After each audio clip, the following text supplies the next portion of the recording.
Et dans les top flops de la semaine, on commence, Julien, par un flop Doctolib qui vient d'être condamné à une amende de 4,6 millions d'euros par l'autorité de la concurrence pour abus de position dominante. Expliquez-nous. Alors, je vais tout vous expliquer en 2 minutes. Cette annonce, elle intervient une semaine seulement après que Doctolib ait dit qu'elle était rentable, 12 ans après sa création. Alors, dans sa décision, l'autorité de la concurrence constate d'abord que Doctolib est devenu à une position dominante sur le marché de la prise de rendez-vous médicaux et sur la téléconsultation, ce qui n'est pas un crime. C'est la rançon du succès. Voilà, c'est pas un crime d'être dominant sur un marché. En revanche, ce que l'autorité de la concurrence reproche à Doctolib, c'est qu'elle est volontairement abusée de cette position dominante, et ce pour 2 raisons. Première raison, Doctolib, selon l'autorité de la concurrence, aurait inséré des clauses d'exclusivité dans ses contrats avec ses clients, donc avec les médecins, pour qu'ils ne puissent pas recourir à d'autres plateformes. Et la deuxième raison, plus grave peut-être, pour l'autorité de la concurrence, c'est que Doctolib a racheté en 2018 une start-up, Mon Docteur, pour 60 millions d'euros, ce qui lui aurait permis de verrouiller le marché. Doctolib fait évidemment appel de cette décision. Décision qui provoque la colère de la French Tech, à tort ou à raison, puis pour quelle raison d'ailleurs ? Alors la première raison, c'est que qui est derrière cette plainte ? Eh bien, c'est cette plainte qui a permis en fait à l'autorité de la concurrence de se saisir de ce dossier. Eh bien, c'est l'acteur Cegedim Santé. Et Cegedim Santé, c'est un acteur traditionnel du secteur du logiciel de santé en France. Il existe depuis des dizaines d'années. C'est en quelque sorte un mastodonte du marché. Et donc, l'écosystème a plutôt l'impression que l'autorité de la concurrence a choisi un peu son camp, a voulu freiner le développement d'une start-up au profit d'un acteur classique, j'ai envie de dire, qui a une rente depuis des dizaines d'années.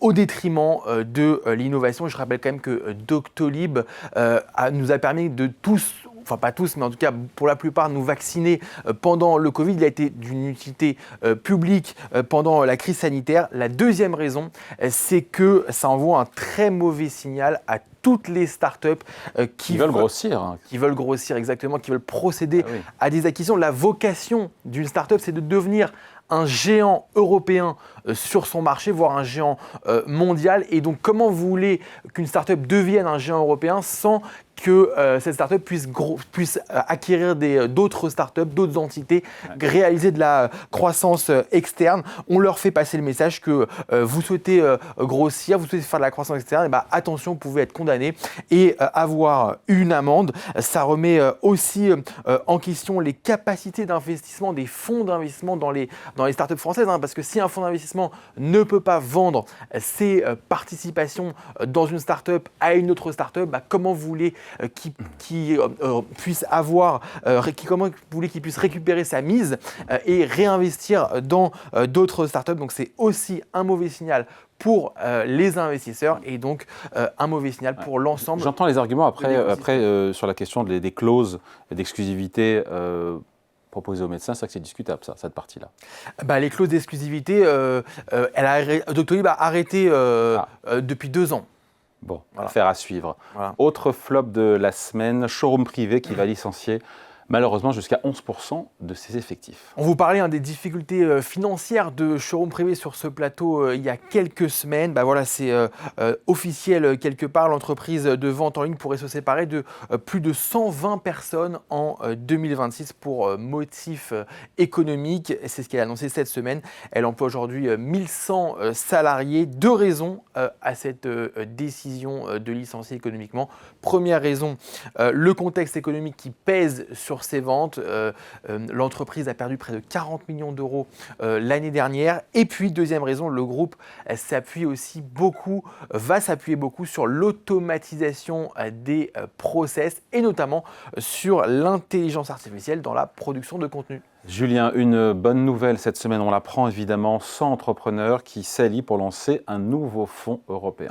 Et oui, David, l'Union fait la force. Ces 100 entrepreneurs sont répartis dans 26 pays. Parmi eux, on retrouve les dirigeants de Quantum System, une start-up allemande de la défense, Muse, start-up tchèque, start-up de logiciels pour les entreprises, ou le français Paradise Group, start-up d'événementiel. Ce fonds United Founders, c'est son nom, est dédié à l'intelligence artificielle, à la deep tech et à la santé. Il dispose déjà d'une enveloppe de 40 millions d'euros et une nouvelle enveloppe de 40 millions d'euros devrait arriver cette année.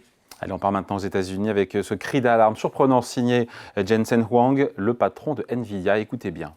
La Chine va gagner la course à l'intelligence artificielle. C'est ce qu'a dit le PDG du géant des semi-conducteurs cette semaine au Financial Times. Il s'inquiète des subventions massives de Pékin pour offrir à ces entreprises, aux entreprises chinoises, une énergie compétitive, ce qui pourrait évidemment permettre à ces entreprises de produire plus de puces dans l'IA. La Chine a quelques nanosecondes de retard sur les États-Unis dans l'intelligence artificielle. C'est ce qu'a dit Jensen Huang, le patron d'NVIDIA. Les États-Unis doivent arrêter leur guerre commerciale avec Pékin. C'est ce qu'il a plaidé dans le Financial Times. Il veut que Nvidia puisse vendre des puces. Oui, mais ces puces. Trump a dit non. Mais Trump a dit non. Trump refuse encore que Nvidia vende ses puces aux entreprises chinoises. Julien, toujours dans l'IA, on a appris que la start-up américaine Anthropic allait ouvrir des bureaux à Munich et aussi à Paris. Exactement, Anthropic, vous savez, c'est cette énorme start-up américaine, un des concurrents d'OpenAI, le père de ChatGPT, qui développe l'outil d'IA qui s'appelle Claude. Cet opérateur américain, effectivement, veut renforcer sa présence en Europe. Elle est déjà présente, Anthropic, à Dublin, Londres et Zurich, et donc maintenant, elle va l'être à Paris et à Munich. Anthropic va recruter une centaine de personnes en Europe. Ce n'est pas le premier géant américain de l'IA à venir à Paris ouvrir un bureau. On se souvient que l'année dernière, OpenAI aussi avait ouvert et avait inauguré de nouveaux locaux à Paris. On termine avec un autre américain, Netflix, qui dépasse le cap des 10 millions de clients en France pour son offre avec de la pub. Tout à fait. Alors, est-ce que vous êtes abonné à cette offre ou pas, Netflix? Nine. Non. Bon, moi, je le suis 3 ans après son lancement sur le marché. Le géant américain du streaming vidéo considère qu'il a gagné son pari sur cette offre, effectivement, avec de la publicité à 7,99 €. Cette offre, elle plaît à plus de la moitié des nouveaux abonnés en France. Netflix, en tout, devrait compter environ 15 millions d'abonnés dans notre pays, selon les professionnels du secteur. Allez, merci Julien pour ce JT de la Tech.